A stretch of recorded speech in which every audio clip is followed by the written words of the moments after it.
ఈ urbanisation, modernisation వల్ల ఎన్నో ఆకుకూరలు, కాయగూరలు కూడా కనుమరుగైపోయాయండి. మన పెద్దవాళ్ళు తినే ఆకుకూరలు, కాయగూరలు, వాళ్ళ అలవాట్లు అన్నీ కనుమరుగయ్యాయి. సో, అలాంటి ఆకుకూర ఇదొకటండి. మన దేశంలో రకరకాల ప్రాంతాల్లో రకరకాల ఆకుకూరలు ఉన్నాయండి మనకు తెలియనివి. అలాంటివే ఇదండి. దీని పేరు ససరస్ కూర అండి. ఇది ఉత్తరాంధ్ర ప్రాంతంలో ఉంటుంది. మరి మిగతా ప్రాంతాల్లో ఉంటుందో లేదో నాకు తెలీదండి. చూడడానికి చూడండి, చిన్న చిన్న ఆకులతో, చిన్న చిన్న పిందెలతో ఒక తీగలా పొలంలో అల్లుకుపోద్దండి ఇది. ఈ వేసవికాలం మాత్రమే దొరుకుతుంది. సంవత్సరానికి ఒకసారే కనిపిస్తుంది.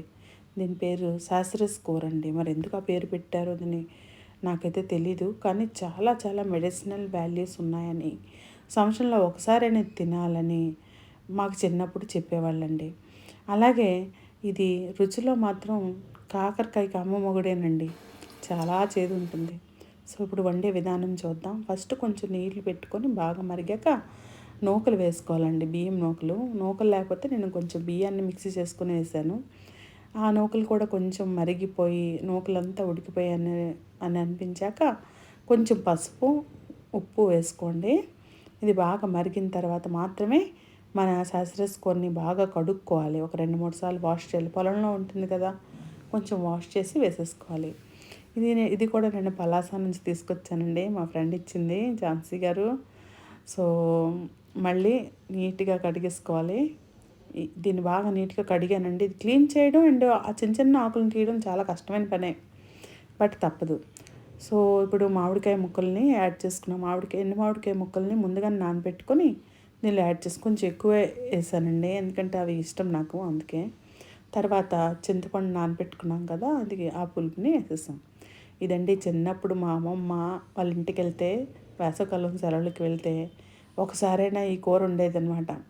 ఈ పులుసు వండి తినకపోతే అస్సలు ఊరుకుండేది కాదు, కోప్పడిపోయేదన్నమాట. సో, ఆవిడ వండితే ఏదైనా అద్భుతంగా ఉండేదన్నమాట. ఎవరికైనా ఒకరు బెస్ట్ ఫ్రెండ్ ఉంటారు కదా, అలా నాకు వెరీ బెస్ట్ ఫ్రెండ్ ఎవరంటే మా అమ్మమ్మే చిన్నప్పుడు. కాకపోతే ఇప్పుడు లేదండి ఆవిడ. అయితే దీనికి బాగా మరిగిన తర్వాత ఆ మామిడి ముక్కలు, ఆకు అంతా ఉడికిపోయింది అనిపించినప్పుడు పోపు కూడా రెడీ చేసుకోండి. పోపుకి మామూలుగానే పోపు దినుసులు, ఆవాలు, జీలకర్ర వేసుకున్నాను. అలాగే వెల్లుల్లి, ఉల్లిపాయలు, ఎండుమిర్చి, పచ్చిమిర్చి కూడా వేసాను. అంతా అయ్యాక కొంచెం మిరప్పొడి వేసుకున్నాను. మిరప్పొడి ఒక 2 స్పూన్స్ వేసేసుకున్నాను. పోపు అంతా కలిపేసుకున్నాను. ఇప్పుడు అన్నం పెట్టేసుకున్నానండి. తిని చూడడానికి రుచి ఎలా ఉందో. సో, మామిడి టెంకలు అంటే నాకు చాలా ఇష్టం. అందులోని ఇవి మా తోటలో మామిడికాయలండి. స్వీట్ ఉంటుందన్నమాట ఈ మామిడికాయలు. అబ్బా! చేదు మామూలుగా లేదు. మరి చేదు ఉండాలండి. నేను ఇదంతా కంప్లీట్ చేస్తా. ఈలో మీరు వెళ్ళి సబ్స్క్రైబ్ చేయండి, లైక్ చేయండి, కామెంట్ చేయండి. వీలైతే మీ ఫ్రెండ్స్తో షేర్ చేయండి. Bye bye, take care, see you in the next video.